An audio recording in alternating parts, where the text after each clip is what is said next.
3. Dans Genèse 5, verset 3, il est écrit: Adam, âgé de 130 ans, engendra un fils à sa ressemblance, selon son image, et il lui donna le nom de Seth.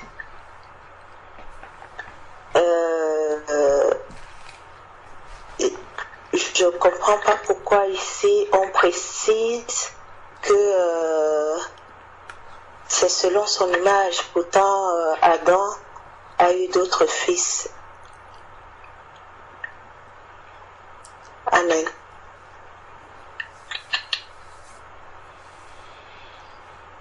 Amen.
Allô? Allô, allô? Allô? Oui, frère. Ok. Bon, voici ce qui est C'est ce qui est écrit.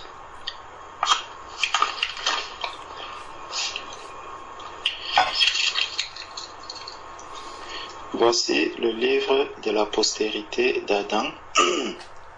Lorsque Dieu créa l'homme, il le fit à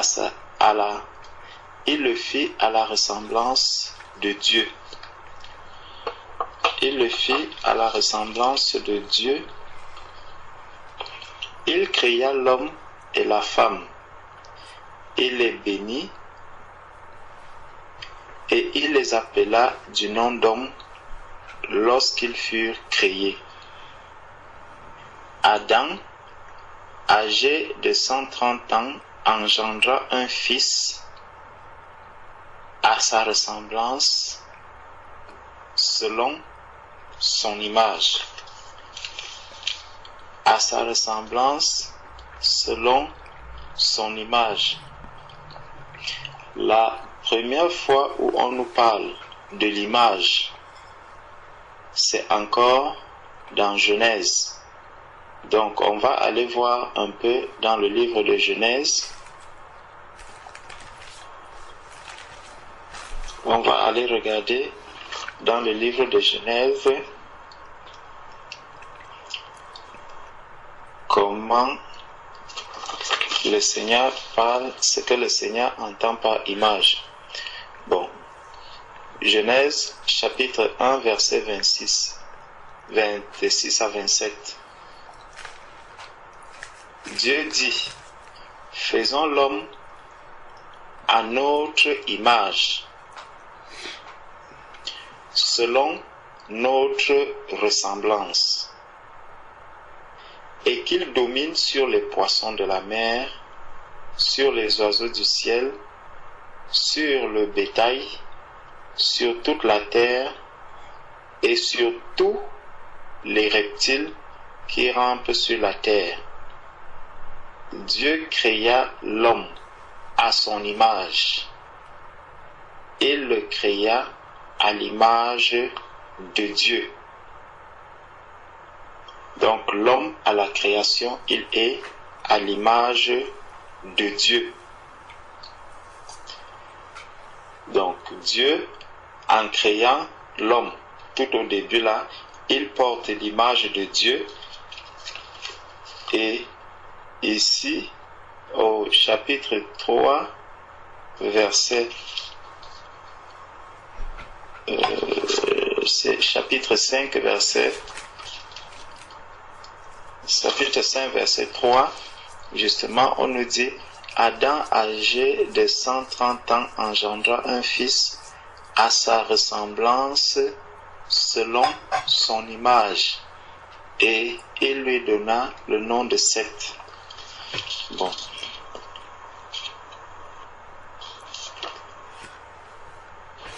Selon son image. Allons encore regarder.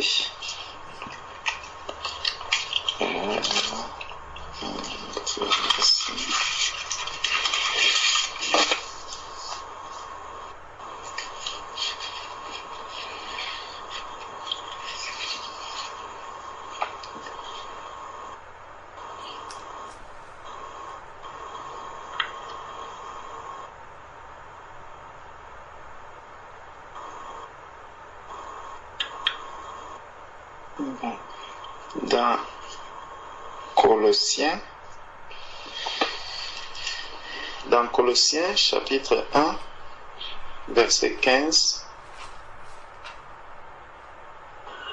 Colossiens chapitre 1 verset 15. Il nous est dit,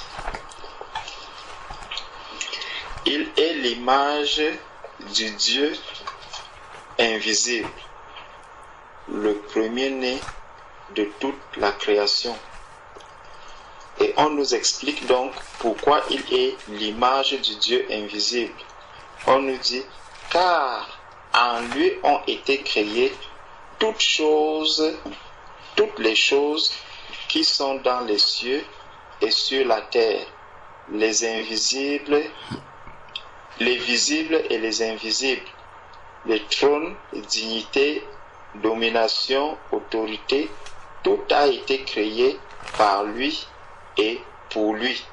Donc, il est l'image du Dieu invisible, le premier-né de toute la création, car, donc, c'est ceci qui explique qu'on dise qu'il est l'image du Dieu invisible. Donc, quand Dieu dit donc ici que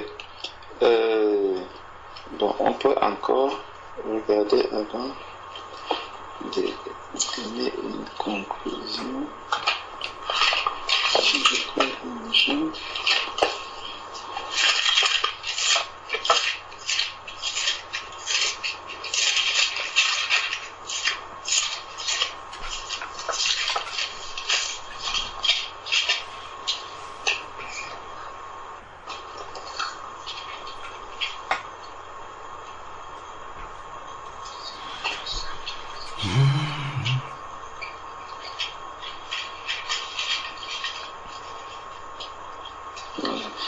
Donc, toujours par rapport à Colossiens 1, que l'on a lu Colossiens 1, verset 15, Jésus-Christ va dire dans Jean 14, au verset 9, Jésus lui dit, dans Jean 14, verset 9, Jésus lui dit, il y a si longtemps que je suis avec vous, et tu ne m'as pas connu, Philippe, celui qui m'a vu, a vu le Père.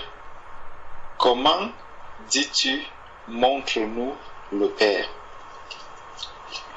Donc, on voit ici que lorsque le Seigneur nous parle au départ à la création, il dit que Dieu créa l'homme à son image. Il le créa à l'image de Dieu. Donc, l'homme avait les caractéristiques d'un homme qui devait vivre sans mourir. Parce que la mort déjà, ici, elle va arriver après le péché. La mort va arriver après le péché. Donc l'homme avait cette capacité de vivre sur la terre sans connaître la mort. L'homme avait des caractéristiques carrément que Jésus-Christ avait aussi, donc à l'image de Dieu. Et c'est pour ça que Dieu l'a créé à son image. Et on voit que Dieu fait un travail. Il vient, il crée les animaux. Dieu crée tout ce qu'il y a sur la terre. Et l'homme participe aussi dans cette création-là en donnant les noms. Donc Dieu a tout fait, il a amené devant l'homme. Il dit à l'homme, donne les noms. Donc l'homme donne, il est aussi un ouvrier que le Seigneur utilise, que Dieu utilise pour que les animaux qui sont sur la terre puissent être nommés.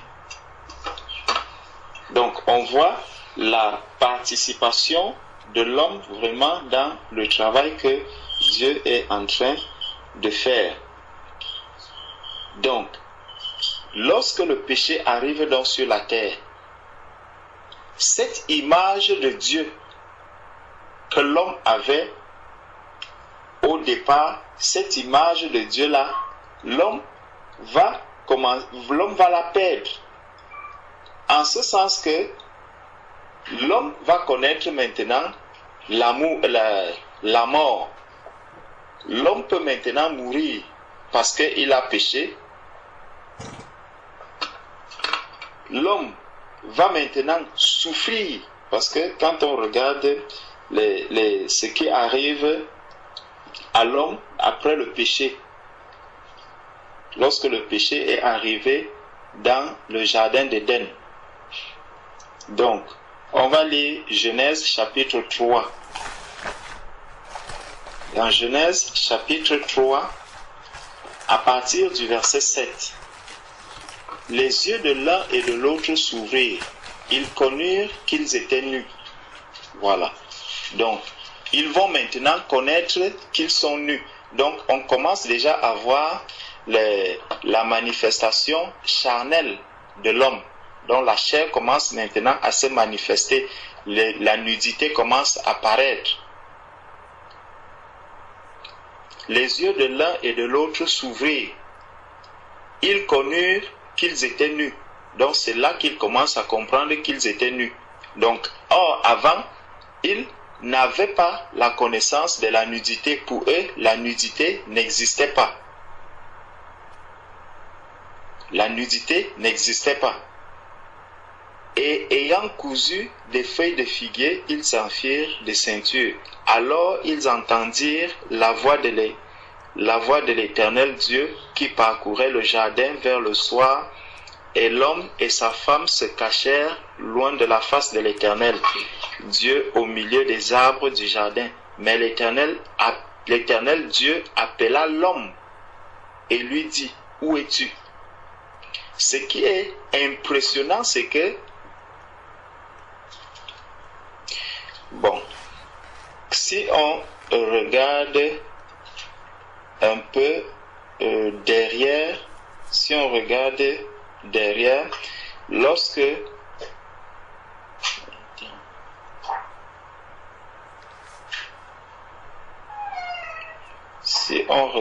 derrière, il y a quelque chose.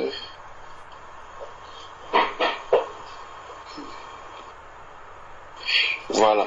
Quand on regarde un peu au chapitre 2, la relation que Dieu a avec l'homme. Au chapitre 2, nous allons voir quelques exemples. Au chapitre 2, verset 7, l'Éternel Dieu forma l'homme de la poussière de la terre. Il souffla dans ses narines un souffle de vie et l'homme devint un être vivant. Bon, par la suite, on nous parle encore de Dieu et de l'homme. Verset 15. L'Éternel Dieu prit l'homme et le plaça dans le jardin d'Éden pour le cultiver et pour le garder. L'Éternel Dieu donna cet ordre à l'homme. Tu pourras manger de tous les arbres du jardin, mais tu ne mangeras pas de l'arbre de la connaissance du bien et du mal. L'Éternel Dieu dit, il n'est pas bon que l'homme soit seul, je lui ferai une aide semblable à lui. L'Éternel Dieu forma de la terre des animaux bons, des animaux des champs et tous les oiseaux du ciel, et il les fit venir vers l'homme pour voir comment il les appellerait, et afin que tout être vivant porta le nom que lui donnerait l'homme. Et l'homme donna des noms à tout le bétail, aux oiseaux du ciel et à tous les animaux des champs. Mais pour l'homme, il ne trouva point d'aide semblable à lui. Alors l'Éternel Dieu fit tomber un profond sommeil sur l'homme qui s'endormit. Bon, donc, et il amena, verset 22, l'Éternel Dieu forma une femme de la côte qu'il avait prise de l'homme et l'amena vers l'homme. Et l'homme dit, voici, si je nous fais lire tous ces versets-là du chapitre 2, c'est pour voir que déjà à ce niveau, dans ce chapitre 2, on ne voit pas Dieu qui appelle même l'homme. Dieu n'appelle pas l'homme dans tous ces versets. On voit que Dieu est vraiment directement lié à l'homme. Ils sont tellement proches. Nulle part ici au chapitre 2, je regardais s'il y avait un endroit où Dieu vient appeler l'homme. Parce que quand tu appelles déjà quelqu'un, ça montre le décalage qui existait déjà entre les deux personnes.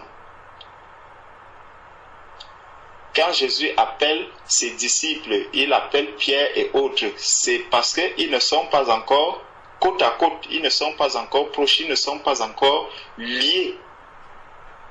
Mais on voit Dieu ici, dès le début, on voit qu'il est vraiment lié à Adam. On nous dit, il dit ceci à Adam, il dit ceci à Adam, il n'a pas besoin de l'appeler. Donc, il sait que là, bref, ils sont vraiment, il y a une liaison, une forte liaison entre eux. Mais lorsque le péché arrive, et c'est pour ça que la parole de Dieu aussi nous dit que ce sont vos péchés qui créent la séparation entre Dieu et vous. avant le péché, il n'y avait pas de séparation entre l'homme et Dieu. Il n'y avait pas de séparation entre l'homme et Dieu parce qu'il n'y avait pas le péché. Tant qu'il n'y avait pas de péché, il n'y avait pas de séparation. Et donc, le Seigneur vient nous dire ici, dans Genèse 3, verset 9, « Mais l'Éternel Dieu appela l'homme et lui dit, où es-tu » Donc, on voit qu'il y a déjà, Dieu prend déjà la peine d'appeler l'homme. Ici, au chapitre 3, après le péché, il l'appelle, ce qu'il ne faisait pas avant. Donc, on a vu la nudité, ce qui montre déjà que l'homme n'est plus à l'image de Dieu. Dieu va maintenant l'appeler. Ça encore, c'est un signe que l'homme même n'est plus à l'image de Dieu parce que Dieu n'arrive plus à le voir. Dieu n'arrive plus à le trouver. Dieu n'arrive plus à le trouver. Quand on regarde l'image de quelqu'un va forcément refléter la personne. Or, Dieu ne retrouve plus son image en Adam. Et voilà pourquoi il va commencer à l'appeler. Il commence à appeler Adam pour chercher justement l'image qui était en lui. Donc cette image-là, elle n'est plus réelle. Ça devient une image maintenant virtuelle.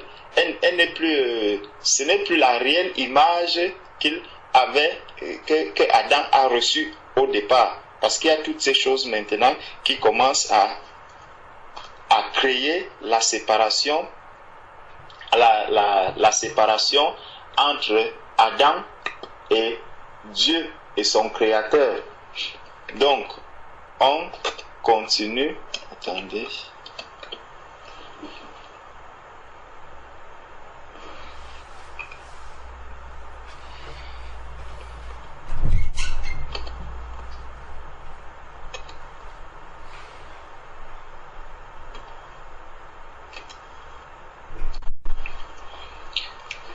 Donc, on disait, verset 10, donc il répondit, j'ai entendu ta voix dans le jardin et j'ai eu peur parce que je suis nu. Celui qui est à l'image de Dieu ne craint pas, ne peut pas avoir peur de Dieu. Celui qui est à l'image de Dieu ne peut pas avoir peur de Dieu. Donc, on voit effectivement que l'image de Dieu ici a déjà été, Adam l'a déjà perdu. Parce que comment tu peux avoir peur de ton image? Comment tu peux avoir peur de ton image? Si quelqu'un est en paix avec le Seigneur, il ne peut pas avoir peur. Il ne peut pas avoir peur. 1 Jean chapitre 4 verset 18 nous dit que l'amour parfait bannit la crainte. La crainte n'est pas dans l'amour, mais l'amour parfait bannit la crainte, car la crainte suppose un châtiment et celui qui craint n'est pas parfait dans l'amour. Donc on comprend que Adam ici a déjà perdu l'amour. Adam ne connaît plus ce que c'est que aimer. Pourtant, en Dieu, c'est l'amour. Dieu est amour. Dieu aime. Or, Adam ici commence déjà à se cacher de celui, il se cache de celui qui était, celui dont il était l'image. Ce serait comme si on voit Jésus qui arrive sur la terre et Jésus commence à se cacher du Père. Or, Jésus était continuellement dans la présence du Père. Il était continuellement au Père, en rappelant à ses disciples que le Père et moi, nous sommes un. Donc, il ne peut pas avoir de séparation. Il est l'image du Dieu invisible. Donc, on voit que Adam, ici donc, dans Genèse chapitre 3, mais l'Éternel, verset 10, il répondit, j'ai entendu ta voix dans le jardin et j'ai eu peur parce que je suis nu et je me suis caché. Et l'Éternel, Dieu dit, qui t'a appris que tu es nu? Est-ce que tu as mangé de l'arbre dont je t'avais défendu de manger? On voit les disputes, pas des disputes, mais Dieu ne comprend pas ce qui peut amener, pas qu'il ne comprend pas. Dieu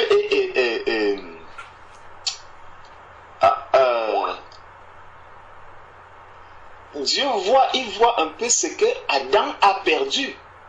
Dieu voit ce que Adam a perdu. Et ça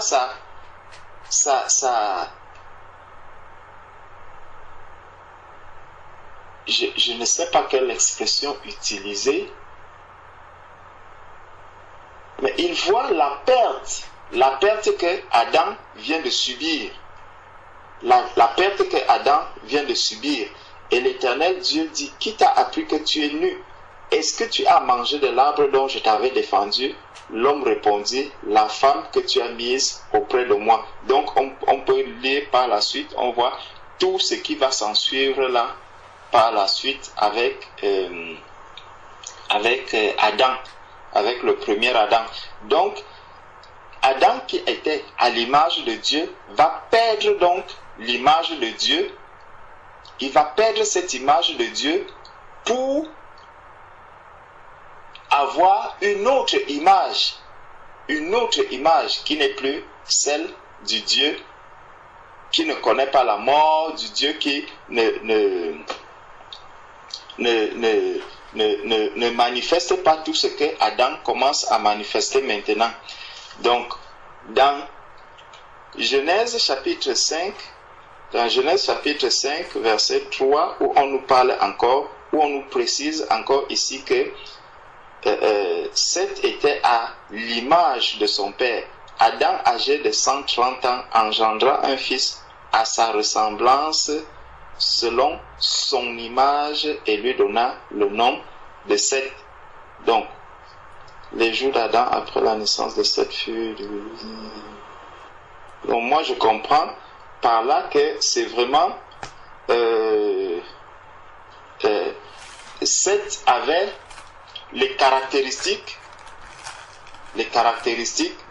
de...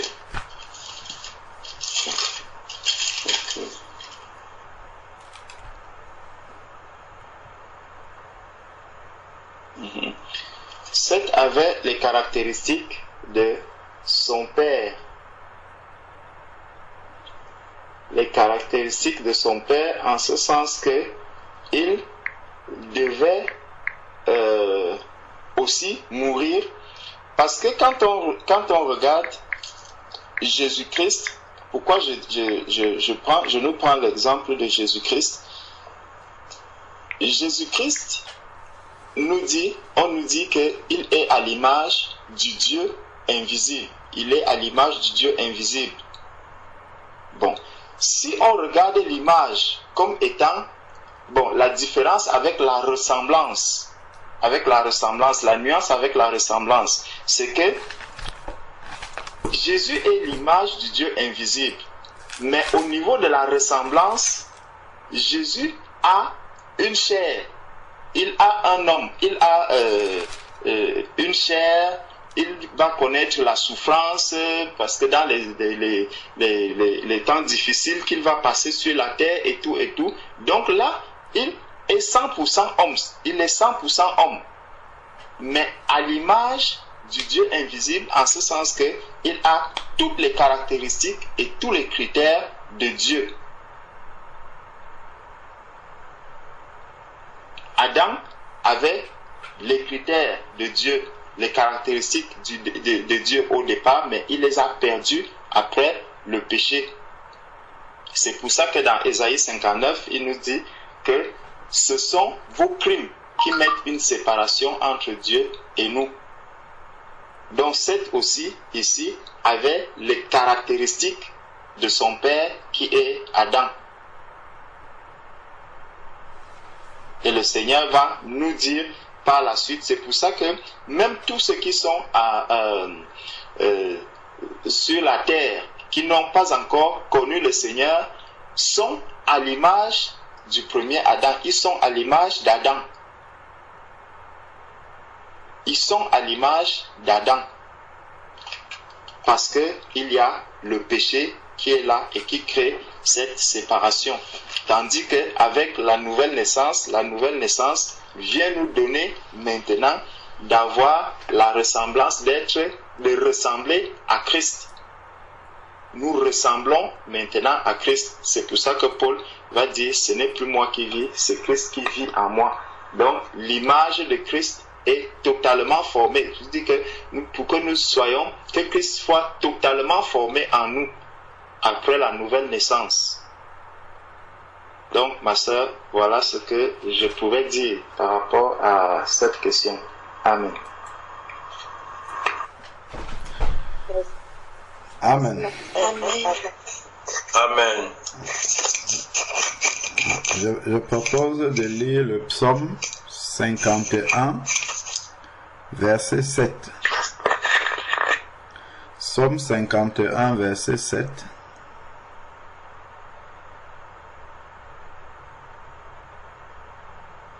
Voici, je suis né dans la faute, et ma mère m'a conçu dans le péché. Voici, je suis né dans la faute, et ma mère m'a conçu dans le péché.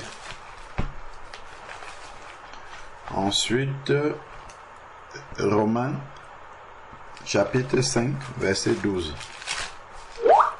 Romains 5, 12.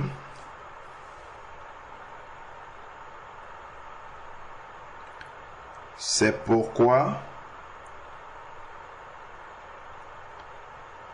de même que par un seul homme, le péché est entré dans le monde, et par le péché, la mort, le frère a parlé de ça, et qu'ainsi la mort a passé à tous les hommes parce que tous ont péché. Donc, la ressemblance dont il est question là, c'est pour nous rappeler que Adam a transmis la mort à Seth. Et lui a transmis aussi la nature de péché. Parce qu'il a été conçu dans le péché. Le verset d'avant là le dit. Si on regarde dans Genèse chapitre 4, juste en haut. Genèse 4, verset 25. Adam connut encore sa femme. Elle enfanta un fils. Et l'appela du nom de Seth, car elle dit, Dieu m'a donné une autre descendance à la place d'Abel que Caïn a tué. Donc Seth était vraiment la descendance d'Adam et Ève. C'était leur descendance.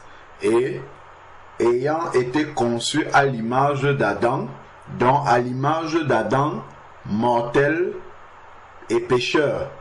C'est de cette manière-là que le péché a été transmis à l'humanité. Donc à la ressemblance d'Adam, qui était déjà pécheur, c'est vraiment de cette manière-là que le péché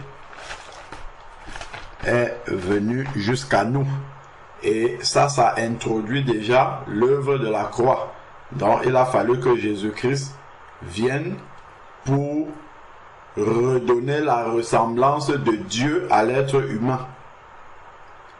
C'est pour cette raison-là que nous devons naître de nouveau.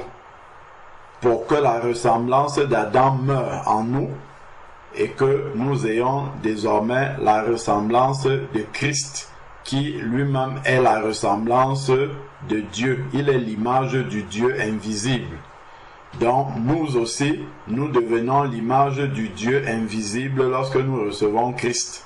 C'est pour ça que dans 2 Corinthiens, chapitre 5, par exemple, vers le verset 19, il va dire, comme si Dieu exhortait par nous. Dieu parle par notre bouche parce que nous sommes son image manifestée. La Bible nous dit que personne n'a jamais vu Dieu.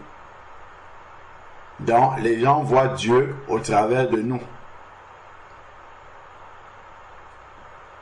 Nous qui avons Christ en nous.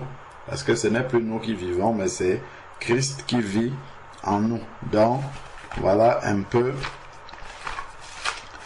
de ma compréhension. Donc, c'est exactement ce que le frère a dit. Donc, c'est la transmission du péché, de la mort à Seth qui l'a transmis à l'humanité jusqu'à nous. Je crois que Romains 3, 10. Romains 3, 10. Romains 3, 10 dit, selon qu'il est écrit, il n'y a pas de juste, pas même un seul. Il n'y a pas de juste, pas même un seul. Et au verset 23, il dit, car il n'y a pas de distinction, tous ont péché et sont privés de la gloire de Dieu. Donc tous les êtres humains qui ont donc la nature adamique ont péché parce qu'ils ont hérité de ce péché-là, de la ressemblance d'Adam. Voilà pourquoi lorsque Christ vient, 1 Corinthiens chapitre 15 verset 45 nous dit quelque chose sur l'œuvre de Christ. Christ a détruit l'image d'Adam. 1 Corinthiens 15 verset 45.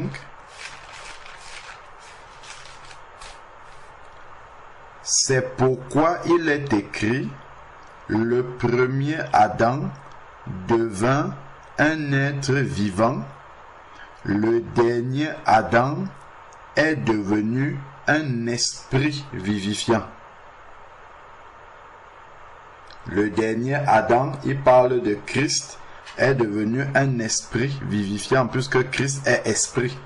Et c'est pour cette raison-là que c'est son esprit qui vient habiter en nous et nous transforme en l'image de Christ. Donc, le verset 45 nous montre comment Christ a changé l'image d'Adam. Quand quelqu'un naît de l'esprit, il change d'image. Il n'est plus à l'image d'Adam, pécheur, mais il est à l'image de Christ saint. Et ça rejoint le passage que le frère Jean-Charles a lu tout à l'heure, où il est dit que celui qui est né de Dieu, 1 Jean chapitre 3 verset 9, celui qui est né de Dieu ne pratique pas le péché, parce que la semence de Dieu habite en lui, et il ne peut pécher. Ça, c'est l'image de Dieu. L'image de Dieu, Dieu est saint, il n'est pas pécheur. Et c'est ça que Christ a ramené. Quand il dit que la semence de Dieu habite en lui, c'est que l'image de Dieu habite en lui. C'est pour ça qu'il va encore dire que si quelqu'un est en Christ, il est une nouvelle création. Les choses anciennes sont passées et voilà, toutes choses sont devenues nouvelles. Dieu l'a recréé à l'image de lui-même. Et on peut voir ça dans Éphésiens aussi, par rapport à la nouvelle créature que nous sommes. Éphésiens chapitre 4. Éphésiens 4. Éphésiens 4, verset 20 dit, mais vous, Éphésiens 4, 20 à 24, mais vous, ce n'est pas ainsi que vous avez appris à connaître Christ, si du moins vous avez entendu parler de lui, et si vous avez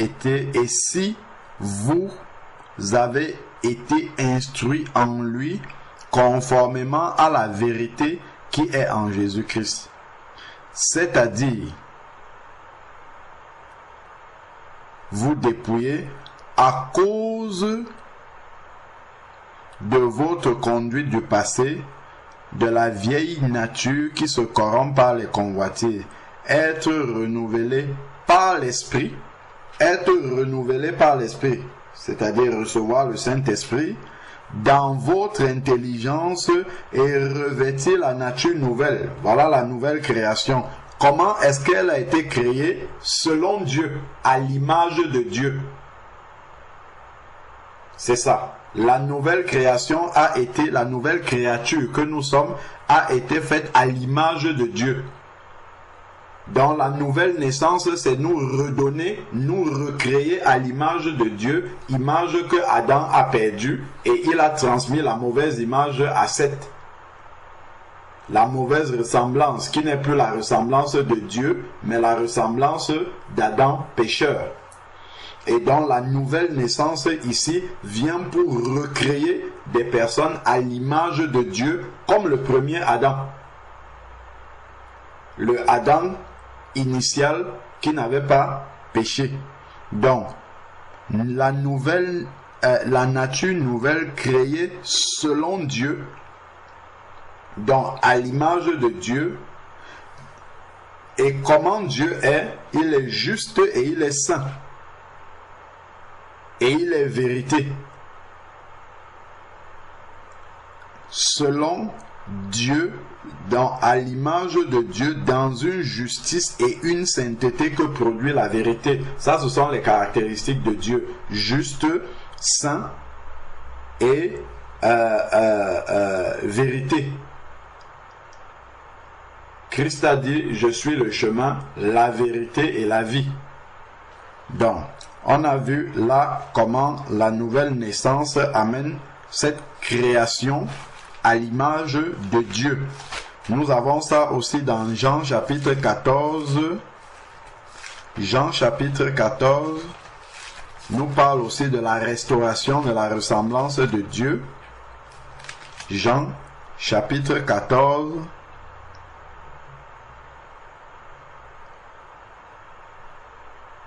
Verset 23.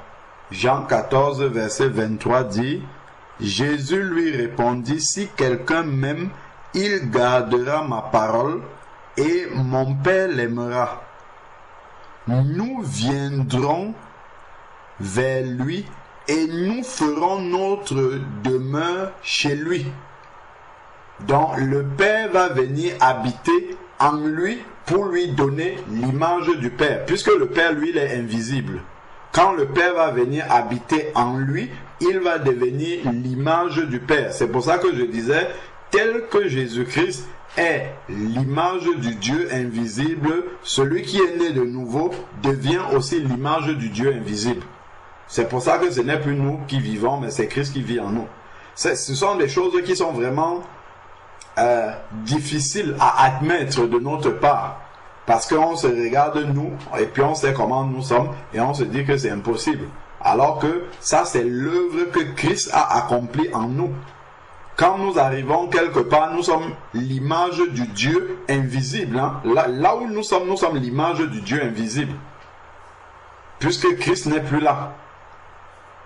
Et ça doit nous amener vraiment à beaucoup de responsabilités. Parce que là, nous avons été recréés à l'image de Dieu. C'est pour ça que Dieu peut exhorter par notre bouche, par exemple. Donc, voilà un peu par rapport à la perte de l'image de Dieu transmise à Seth et la restauration de l'image de Dieu que Christ est venu accomplir par la nouvelle naissance. Amen. Amen. Amen. Yes. Vraiment, je bénis le Seigneur parce que en répondant à la question, je méditais sur 2 Corinthiens 5, le verset 1 au verset 9, Et là, on parlait de dépouiller et de nous dépouiller, de nous revêtir. Et moi, je ne comprenais pas ces thèmes-là. Et là, en répondant à ma première question, tu m'as expliqué aussi. Tu m'as aussi expliqué ça. Tu m'as aussi expliqué ça. Donc, je bénis vraiment le Seigneur. Gloire à Dieu. Oui. Une autre question.